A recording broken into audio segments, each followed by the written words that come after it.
નમસ્તે બાળકો, આજે આપણે નિબંધ લેખન જોઈશું. આપણે ગયા લેક્ચરની અંદર શું જોયું? વાર્તા લેખન અને પત્ર લેખન. આજે હવે આપણે નિબંધ લેખન જોઈશું. નિબંધ લેખનમાં શું કરવાનું, મેં તમને અહીંયા નિબંધ હું શીખવાડું છું, પણ નિબંધમાં શું લખવાનું અને નિબંધમાં કેટલીક સૂચનાઓ કે કોઈ બી વિષય પર આપણે નિબંધ લખતા હોય તો એ નિબંધની લગતી માહિતી, એટલે કે કોઈ બી નિબંધ હોય એ નિબંધને લગતી માહિતી તમારી ચોપડી હોય, કોઈ પેપર હોય કે સામાયિક હોય કે તમારા ટીચર્સ હોય એમની પાસેથી તમારે પહેલાં માહિતી લઈ લેવાની. એના પછી જે નિબંધ લખવાનો છે જે વિષય પર, એ વિષયમાં કઈ વાતો મહત્ત્વની છે એ મહત્ત્વની વાતો તમારે અલગ લખવાની અને એના મુદ્દા લખી કાઢવાના એક બાજુ. એના પછી જે તમે મુદ્દા લખ્યા છે એના પર વાક્યો બનાવો તમે. એના પછી તમારે શું કરવાનું કે અક્ષર કેવા હોવા જોઈએ? તમારે સરસ હોવા જોઈએ, સુંદર અક્ષરે લખવું જોઈએ. એમાં વિરામ ચિહ્નો, કે વિરામ ચિહ્નો આપણે કયા હતા? પૂર્ણ વિરામ, અલ્પ વિરામ, પ્રશ્નાર્થ ચિહ્ન, એ બધા જે છે તે વિરામ ચિહ્નો એનો ઉપયોગ કરવાનો. એમાં જોડણીની ભૂલ ના હોવી જોઈએ અને તમે જે વાક્ય લખો છો એ વાક્ય રચના પણ સરખી હોવી જોઈએ. એના ઉપર વિશેષ ધ્યાન આપવાનું તમે નિબંધ લખતા હોય ને ત્યારે. અને નિબંધ કેવો હોવો જોઈએ? કે નિબંધ છે એકદમ સરળ, એકદમ સરસ હોવો જોઈએ, સચોટ, રસપ્રદ અને પ્રવાહી છે. એટલે આપણે નિબંધ એક લીટી વાંચીને તો આપણને એમ થવું જોઈએ કે ના, આ નિબંધ સરસ છે, વાંચી જ લેવા દે, આખો તૈયાર કરી દે. તમે નિબંધ પણ એવી રીતે તમારે લખવું જોઈએ. હવે આપણે શું કરવાનું છે? આપણે અહીંયા હું તમને આજે 3 નિબંધ શીખવાડવાની છું. એમાં પહેલું નિબંધ હું તમને શીખવાડીશ જન્માષ્ટમી. જન્માષ્ટમી ક્યારે આવે છે તમને ખબર છે ને? કે શ્રાવણ મહિનામાં આવે છે. હવે આપણે જન્માષ્ટમી તો બહુ જ ગમે છે, એટલે જન્માષ્ટમી વિશે પહેલાં તમે મુદ્દા તારવી લો કે જન્માષ્ટમી આવે છે, જન્માષ્ટમી કેમ ઉજવવામાં આવે છે, કોના માટે ઉજવવામાં આવે છે, એમાં કયા ભગવાનની વાત કરેલી છે, એમના મમ્મી પપ્પા કોણ છે, એ બધી જ વાતો તમારે પહેલાં ધ્યાન રાખવાની અને પછી તમારે વારા પરથી તમારે સ્ટેપ બાય સ્ટેપ એ લખવાની છે. તો ચલો આપણે અહીંયા શરૂઆત કરીએ જન્માષ્ટમી નિબંધ વિશે. તો જન્માષ્ટમી છે એ શું છે? એક ધાર્મિક તહેવાર છે. જન્માષ્ટમીનો તહેવાર શ્રાવણ વદ આઠમના દિવસે આવે છે. ગુજરાતી મહિના પ્રમાણે શ્રાવણ વદ આઠમના દિવસે આવે છે. આ દિવસે મથુરાની જેલમાં ભગવાન શ્રી કૃષ્ણનો જન્મ થયો હતો. તેમના પિતાનું નામ વસુદેવ અને માતાનું નામ દેવકી હતું. શ્રી કૃષ્ણના મામા કંસે દેવકીનું 8મું સંતાન તારો વધ કરશે એવી ભવિષ્યવાણી સાંભળી વસુદેવ અને દેવકીને જેલમાં પૂર્યા હતા. કંસે દેવકીના 7 સંતાનોને મારી નાખ્યા. 8મા સંતાન તરીકે શ્રી કૃષ્ણનો જન્મ થયો. વસુદેવ શ્રી કૃષ્ણને પોટલામાં સુવડાવીને ગોકુળમાં રહેતા એમના જે મિત્ર હતા, મિત્ર નંદરાજાને ઘેર મૂકી આવ્યા અને ત્યાંથી નંદ જશોદાની પુત્રીને લઈ આવ્યા. આથી જન્માષ્ટમીને ગોકુળ અષ્ટમી પણ કહે છે. તમને આવું તો જલ્દી યાદ રહી જાય. આપણે એવો નિબંધ તૈયાર કરીએ કે આપણને જલ્દી યાદ રહી જાય. જો આ ફકરામાં શું કીધું છે કે શ્રાવણ વદ આઠમના દિવસે જન્માષ્ટમી આવે છે. એમનો જન્મ, શ્રી કૃષ્ણનો જન્મ મથુરાની જેલમાં થયો હતો. એમના પિતાનું નામ વસુદેવ હતું, એમની માતાનું નામ દેવકી હતું. એમના મામા કંસ, એમના માટે ભવિષ્યવાણી થઈ ગઈ કે દેવકીનું 8મું સંતાન છે એ કંસનો વધ કરશે, એવી ભવિષ્યવાણી એમણે સાંભળી હતી. એટલે એમણે શું કર્યું હતું કે દેવકીએ કંસને બેન હતી, પોતાની સગી બેન હતી કંસની, તો પણ દેવકી અને વસુદેવ બંનેને જેલમાં પૂરી દીધા હતા. અને જેલમાં પૂરી ત્યાં 7 સંતાનો થયા દેવકીના, એ એમણે મારી નાખ્યા અને 8મા સંતાન શ્રી કૃષ્ણનો જન્મ થયો. હવે વસુદેવે શું કર્યું કે શ્રી કૃષ્ણને ટોપલામાં નાખી એમના મિત્ર જે ગોકુળમાં રહેતા હતા નંદરાજા, એમના ઘરે મૂકી આવ્યા અને એમની પુત્રીને અહીંયા લઈ આવ્યા. એટલે અહીંયા જન્માષ્ટમીને પણ શું કહે છે? ગોકુળ અષ્ટમી પણ કહે છે.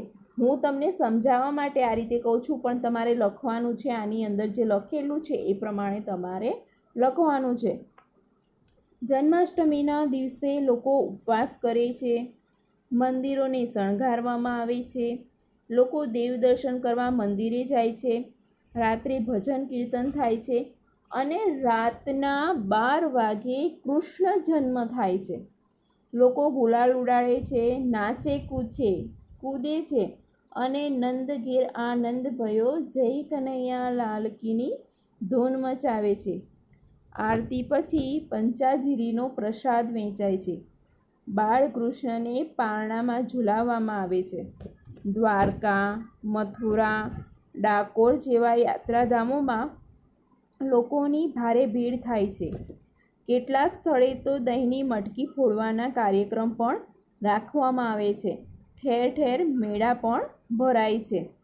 શું થાય છે કે જન્માષ્ટમીના દિવસે શું હોય છે કે લોકો ઉપવાસ પણ કરે છે, મંદિરો શણગારવામાં આવે છે. જે કૃષ્ણ મંદિર હોય તો મસ્ત શણગારવામાં પણ આવે છે.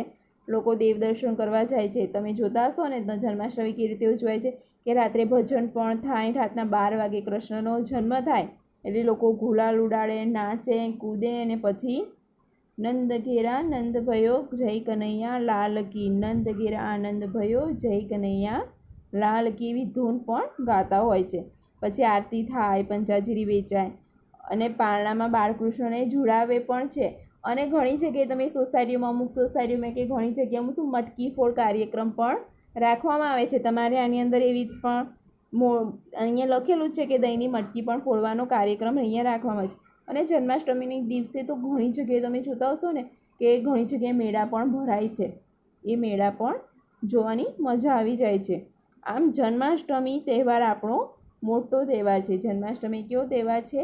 મોટો તહેવાર છે. કેમ કે જો જન્માષ્ટમીના આગલા દિવસે શીતળા સાતમ હોય, રાંધણ છઠ, નાગપાંચમ, બોળ ચોથ, એવી રીતે બધા આપણને સળંગ 4-5 દિવસ કેવો હોય છે? તહેવાર જેવું જ હોય છે. એટલે કે જન્માષ્ટમી એક આપણો કેવો થઈ જાય છે? મોટો તહેવાર થઈ જાય છે. એટલે કે જન્માષ્ટમી તહેવાર આપણો મોટો તહેવાર છે. તો અહીંયા તમને જન્માષ્ટમી નિબંધ વિશે ખબર પડી. હવે આપણે સ્વાતંત્ર્ય દિન એટલે કે આપણે 15મી ઓગસ્ટ આપણે આગળ જોયું. અત્યારે તો શું જોયું કે તમે નિબંધ ભણ્યા એ ક્યારે આવે છે? શ્રાવણ વદ આઠમના દિવસે, તો ગુજરાતી મહિના પ્રમાણે. અને અહીંયા 15મી ઓગસ્ટ એ અંગ્રેજી મહિના પ્રમાણે આપણી 15મી ઓગસ્ટ આવે છે. 15મી ઓગસ્ટને શું કહેવાય છે કે સ્વાતંત્ર્ય દિન, એટલે કે એ દિવસે આપણો દેશ સ્વતંત્ર થયો હતો એટલે એને સ્વાતંત્ર્ય દિન પણ કહે છે. હવે આપણે નિબંધ જોઈએ કે સ્વાતંત્ર્ય દિનમાં આપણા દેશમાં પહેલાં શું હતું કે અંગ્રેજીનું રાજ હતું. હવે આપણા દેશને આઝાદ કરવા માટે ગાંધીજી છે, વલ્લભભાઈ પટેલ છે, પછી ભગતસિંહ છે, એવા બધા અલગ અલગ ઘણા બધા નેતાઓએ છે. તો એમને અહીંયા લડત કરી હતી આઝાદી માટે. અને એ લડત પૂરી કરી અને આપણો દેશ કઈ તારીખે આઝાદ થયો હતો? 15 તારીખે 1947માં આપણો દેશ આઝાદ થયો હતો. અને એની ઉજવણી આપણે ધામધૂમથી કરીએ છીએ, વાત કરેલ છે. અને કેવી રીતે કરીએ છીએ ઉજવણી એના વિશે પણ આપણે આ નિબંધની અંદર ખબર પડશે. તો 15મી ઓગસ્ટ એ આપણો કેવો હતો? આપણે જન્માષ્ટમી જોઈ તો જન્માષ્ટમી ધાર્મિક તહેવાર હતો કે આપણા ધર્મમાં આવતો હતો, હિન્દુ ધર્મમાં. અહીંયા જ્યારે જે આપણો ઓગસ્ટ છે એટલે સંપૂર્ણ રાષ્ટ્ર, એટલે કે આપણા આખા દેશ માટે, બધા માટે રાષ્ટ્રીય તહેવાર છે. આખા રાષ્ટ્રનો તહેવાર છે. એમાં કોઈ ધર્મ હોતો નથી કે નહીં, હિન્દુ, મુસલમાન એવું કોઈ જ નહીં. બધી ધર્મના લોકો માટે હોય છે. રાષ્ટ્રીય ધર્મ એટલે કે રાષ્ટ્ર કે દેશવાસીઓ માટે પણ આ તહેવાર છે. તો આ 15મી ઓગસ્ટ આપણો રાષ્ટ્રીય તહેવાર છે. આપણા દેશ પર અંગ્રેજોનું રાજ્ય હતું. પહેલાં આપણો દેશ ગુલામ હતો. દેશને આઝાદ કરવા ગાંધીજીએ લડત ઉપાડી. દેશના લોકો આઝાદીની લડતમાં જોડાયા, કેટલાય શહીદ થયા, અનેક જેલમાં ગયા, પણ આપણું આંદોલન ચાલુ જ રહ્યું. છેવટે આપણે 15મી ઓગસ્ટ 1947ના દિવસે આઝાદ થયા. આપણા દેશમાં આપણો ત્રિરંગો ઝંડો લહેરાયો. આપણો દેશ ક્યારે આઝાદ થયો હતો? 15મી ઓગસ્ટ 1947ના દિવસે આઝાદ થયો. આપણા દેશમાં આપણો ત્રિરંગો ઝંડો છે એ કયા 3 કલરનો છે? કેસરી, સફેદ અને લીલો. ત્રિરંગો ઝંડો લહેરાયો. લોકોએ આઝાદીની ભારે ધૂમધામથી ઉજવણી કરી. ત્યારથી દર વર્ષે ભારતમાં 15 ઓગસ્ટ સ્વાતંત્ર્ય દિન તરીકે ઉજવાય છે. આ દિવસે દરેક રાજ્યના પાટનગરમાં બધી શાળાઓ, સરકારી કચેરીઓમાં ધ્વજવંદન થાય છે. નેતાઓ અને અધિકારીઓ ધ્વજ ફરકાવે છે. ધ્વજની સલામી આપવામાં આવે છે. રાષ્ટ્રગીત ગવાય છે. શાળાઓમાં સાંસ્કૃતિક કાર્યક્રમો થાય છે. દેશભક્તિના ગીતો ગવાય છે. મીઠાઈ વહેંચાય છે. કેટલાક સ્થળે તો પ્રભાત ફેરી નીકળે છે. એટલે આ ફકરામાં શું સમજાવ્યું છે કે ધ્વજવંદન છે આપણે બધી સરકારી જે કચેરીઓ હોય છે એમાં પણ થાય છે અને સ્કૂલોમાં પણ થાય છે. અને નેતાઓ હોય કે કોઈ અધિકારીઓ હોય તો એ ધ્વજ ફરકાવે છે અને ધ્વજને શું આપવામાં આવે છે? સલામી આપવામાં આવે છે. અને આપણું રાષ્ટ્રગીત છે એ પણ ગાવામાં આવે છે. અને અમુક સ્કૂલોમાં તો એ દિવસે કોઈ પ્રોગ્રામ પણ રાખવામાં આવે છે અને દેશભક્તિના ગીતો પણ ગવાય છે. અને કેટલાક સ્થળે તો પ્રભાત ફેરી એટલે કે રેલી પણ નીકાળે છે. દિલ્હીના લાલ કિલ્લા પર વડાપ્રધાન રાષ્ટ્રધ્વજ ફરકાવે છે અને રાષ્ટ્રને સંબોધે છે. જે દિલ્હી છે, દિલ્હીના લાલ કિલ્લા પર જે વડાપ્રધાન પદ પર હોય એ રાષ્ટ્રધ્વજ ફરકાવે છે અને રાષ્ટ્ર એટલે કે દેશને સંબોધન પણ કરે છે કે એમને દેશ વિશે કંઈ કહે પણ છે. આ દિવસે આપણા મહાપુરુષો એટલે કે જેમણે આપણને આઝાદી અપાવી એ લોકો મહાપુરુષો અને શહીદોને યાદ કરીએ. આઝાદીનું જતન થાય અને દેશ આબાદ બને તે માટે દૃઢ સંકલ્પ કરીએ. તો આપણે અહીંયા 15મી ઓગસ્ટ નિબંધ પણ સહેલી રીતે આપણે ટૂંકમાં દર્શાવવામાં આવ્યો છે. તો આપણે અહીંયા બીજો નિબંધ પણ જોયો કે 15મી ઓગસ્ટ. હવે આપણે જોઈશું વર્ષા ઋતુ. આપણી ઋતુઓ કેટલી છે?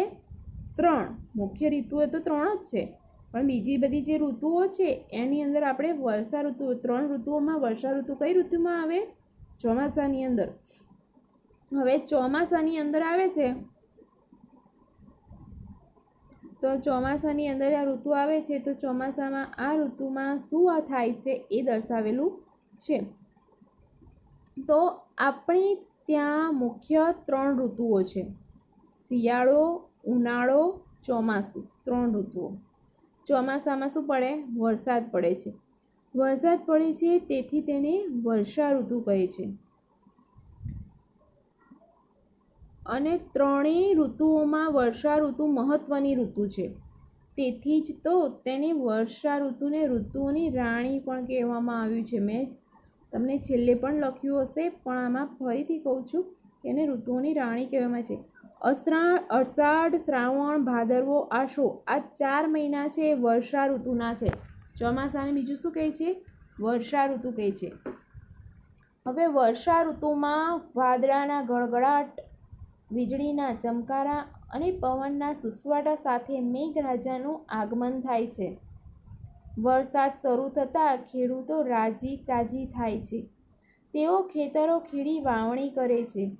વર્ષા ઋતુમાં વરસાદ થતાં ચારે બાજુ લીલુંછમ ઘાસ ઉગી નીકળે છે.